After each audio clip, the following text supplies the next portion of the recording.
Hello and welcome to Newsroom series. I'm Olumide Macaulay. Thank you for joining us. The Nigeria Center for Disease Control has disclosed that 176 persons have died from Lassa fever in 2025, indicating a case fatality rate CFR of 18.4%, which is higher than the CFR for the same period in 2024, which was 16.6%. The NCDC, in its 43rd week epidemiology report released in Abuja on Wednesday, disclosed that 88% of all confirmed Lassa fever cases were reported from 4 states, namely Ondo, Bauchi, Edo, and Taraba, while 12% were reported from 17 states with confirmed Lassa fever cases. It also noted that of the 88% confirmed cases, Ondo reported 37%, Bauchi 21%, Edo 17%, and Taraba 13%. However, the number of suspected and confirmed cases decreased compared to the ones reported for the same period in 2024. According to the weekly epidemiology report, no new healthcare worker was affected in the reporting week 43, adding that the National Lassa Fever Multi-Partner Multi-Sectoral Technical Working Group, TWG, has continued to support the coordination of response activities. It, however, highlighted the challenges as regards the response to the Lassa fever cases. This includes late presentation of cases leading to an increase in CFR, poor health-seeking behavior due to the high cost of treatment and clinical management of Lassa fever, poor environmental sanitation conditions observed in high-burden communities, and poor awareness observed in high-burden communities. The Senate has ordered the National Agency for Food and Drug Administration and Control, NAFDAC, alongside other relevant regulatory bodies to fully enforce the ban on the production and sale of high-content alcoholic drinks in sachets, effective December 2025. Lawmakers emphasized that the current grace period should be the final one, insisting that no further extension will be entertained. The decision followed a motion raised by Senator Sukwo Ekmeyong, who urged the Senate to stop any additional delays in phasing out sachet packaged alcoholic beverages. Leading the debate, Senator Ekmeyong recalled that NAFDAC had already introduced the phased ban after broad dialogues with industry stakeholders aligning with global health and safety standards aimed at curbing youth access and reducing alcohol-related harm. The federal government has reaffirmed its commitment to improving service delivery and strengthening quality assurance in institutions across the country. This comes as the Standards Organization of Nigeria, SON, commissioned its new office complex in Minna, the Niger State capital.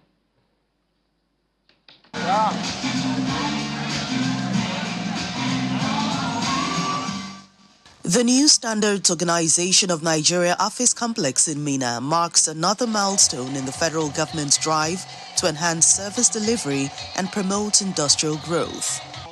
This project is described as one that reflects a collective effort to build a nation where quality defines both governance and production.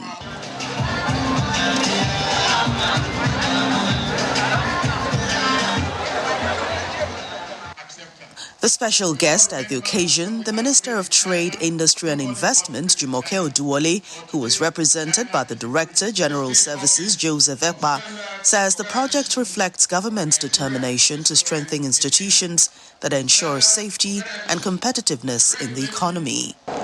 The presence of this facility will help strengthen regulatory oversight, promote adherence to product standards, and facilitate the growth of small and medium-scale enterprises by simplifying their interaction with SON's conformity assessment processes. The driving force behind the facility is to bring SON services closer to manufacturers, traders, and entrepreneurs in Niger State for better accessibility and efficiency. As we commission this building today, let us be reminded that the infrastructure alone is not the goal. The true measure of our success lies in the quality of services we deliver and the impact we make on lives and livelihoods.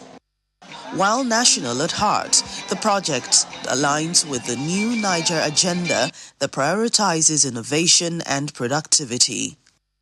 We are bringing our services closer to the people of Niger State. the manufacturers especially, the processors, the farmers, and also the consumers as well. The wife of the Niger State Governor, Fatima Bago, also commends SON for its dedication to promoting excellence, saying that the new building is a symbol of progress, commitment, and professionalism. This project stands as a testimony that Nigeria is moving forward,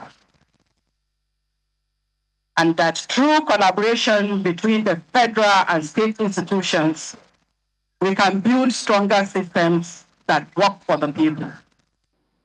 The All Progressives Congress, APC stakeholders in Lokoja, Kogi, Cotton Karfi Federal Constituency have admonished members of the party to work as one entity to ensure the party wins all the elective positions in the constituency come the 2027 general election.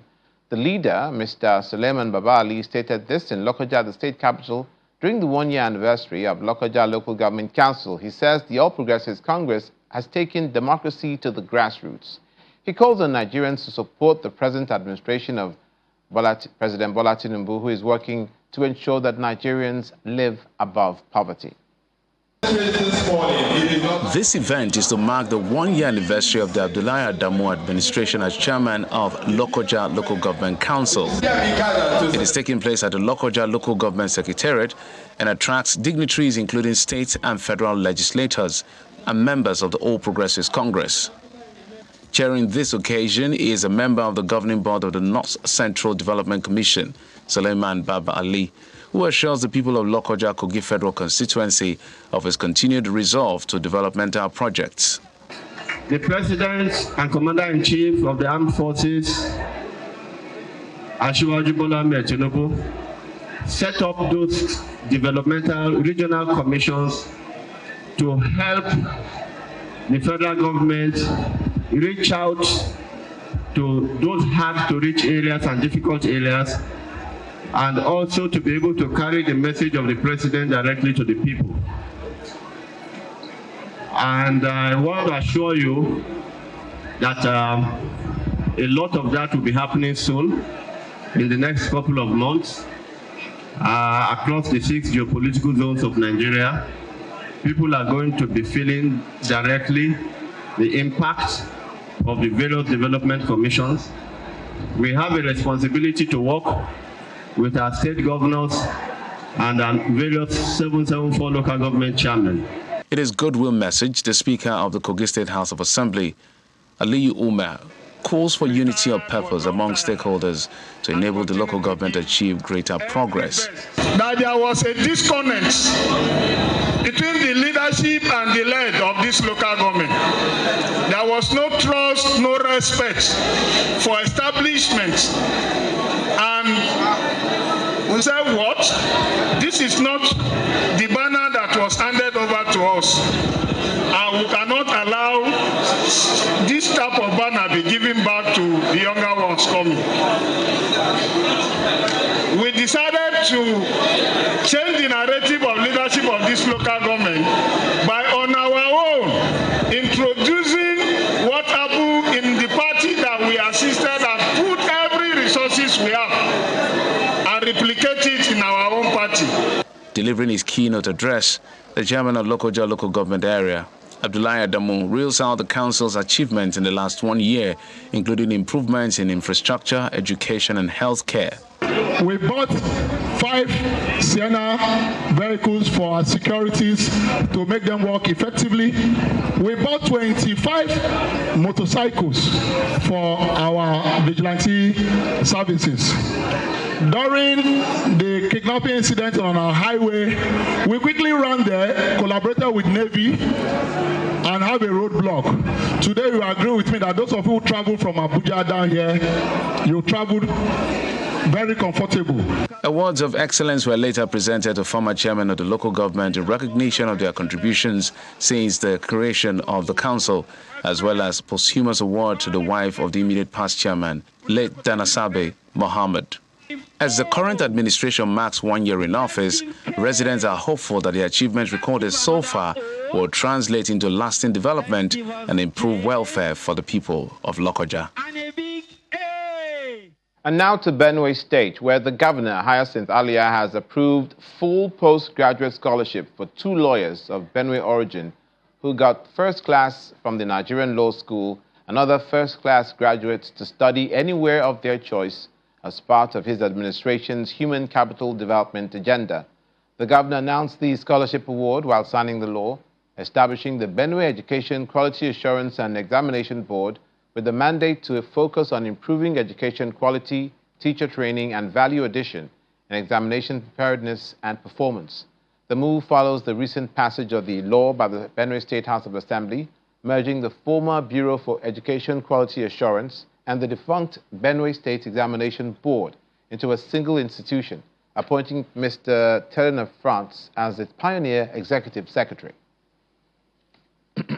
Give their own time to ensuring that they make a future for them beginning with their school today. They make their families proud and they make the entire state proud. They have put us on the national radar by their excellence. I congratulate them, congratulate their parents and their guardians. Once we were going to write some formal letters to them to have them come together for a statewide recognition. But off the bat, it's very clear to me that when such young people excel, we have already set a bar in the state. We give them the platform to leap. So all of them are going to have a 100% scholarship to go to further studies of their own choices, because they've not only made the state proud, they've made the nation of Nigeria proud. The Nasarawa State University have established a special student drug abuse profiling committee situated in its psychology department. The Vice Chancellor, Professor Sadatu Liman, disclosed this during their 55th professorial inaugural lecture. The lecture, delivered by Professor Emmanuel Onu Al-Hassan, a professor of organizational psychology from the school's Department of Psychology, themed From Mental Health to National Health, Psychology as a National Development Imperative. The lecture explored the connection between mental health and sustainable development. I'd like to re-echo that UNSUC has established a special students profiling committee under the chairmanship of a renowned clinical psychologist in the department, Professor Andrew Zamani, with the Director University Health Center in the membership. Any student found with traces of substance abuse is recommended for appropriate counseling before the situation goes out of hand. We need, very importantly, to integrate mental health into our primary health care, which is the bedrock of the health sector. We also need to have it in chronic disease care, because those who are suffering from things like diabetes, things like cancer need a lot of psychological care. We need a lot of psychological care in our IDP camps. And for those who have been displaced, who are now living in other people's towns and villages. And we also need it in terms of addiction and substance use or abuse. We need it in the workplace and industry. We also need it in the innovation, technology, and knowledge. Governor Abdullahi Sule has launched the Nasarawa State Digital Social Register. The register, he noted, is conceived to ensure a more transparent social register that will enable government social intervention benefits for all the people, irrespective of their affiliations. Since we came, we have various opportunities of actually touching the lives of the vulnerable. It started actually heavily during the COVID-19 era in the year 2000.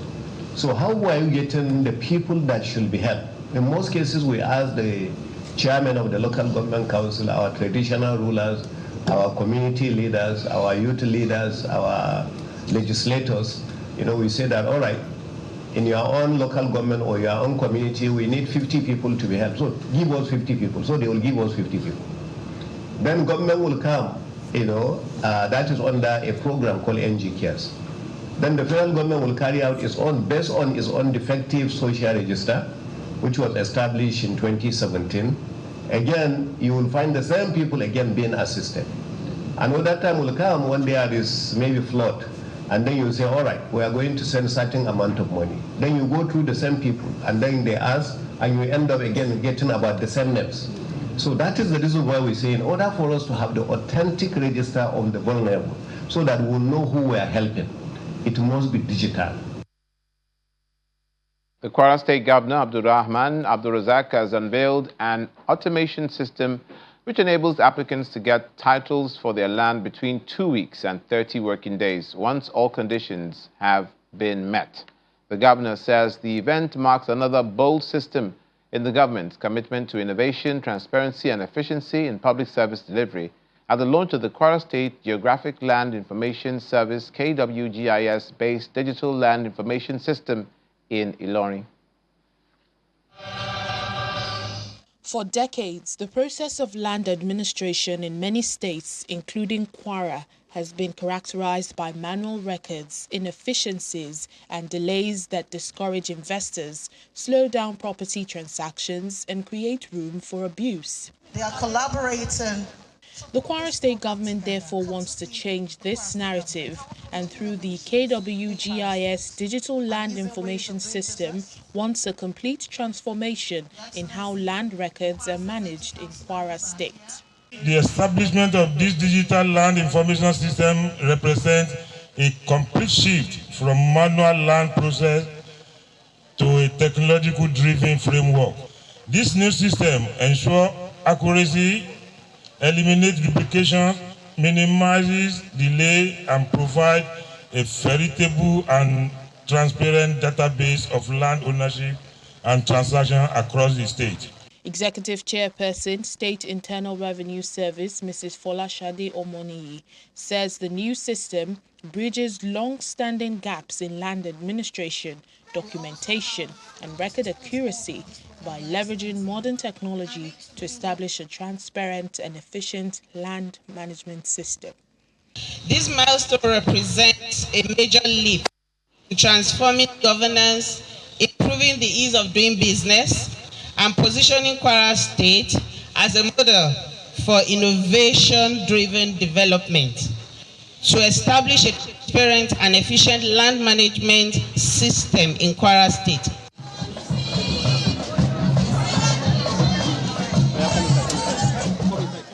KWGIS provides a modern, automated, transparent platform that ensures every parcel of land in the state is digitally captured, documented, and easily retrievable. It eliminates duplication and loss of land records, shortens process time of C of O and other land documents, enhancing revenue generation and promoting investor confidence. The KWGIS Digital Information System represents a complete transformation in how land records are managed in Kwara State. It provides a modern, automated, and transparent platform that ensures every parcel of land in the state is digitally captured, documented, and easily retrievable.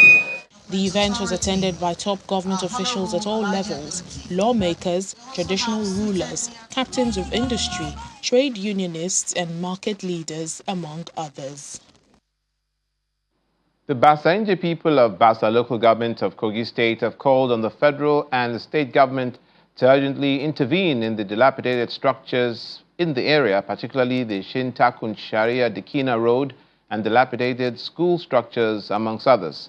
The president of the Community Development Network, Mr. Joseph Emmanuel Yaba, stated this in Lokoja while addressing journalists concerning the matter in Bassa land. He noted that for decades, the people in Bassa local government have remained resilient, peaceful, and deeply committed to the unity and progress of Nigeria. The president of the Bassa-Nge, flanked by community leaders and social cultural groups from the area, describes the bridge as a key link that will further open economic and social connectivity for the people. The bridge, he says, will boost agricultural production, trade, and expand market access, enhance security, and improve emergency response, also strengthening access to schools and medical facilities and communities to broaden economic growth across Kogi East and Nigeria.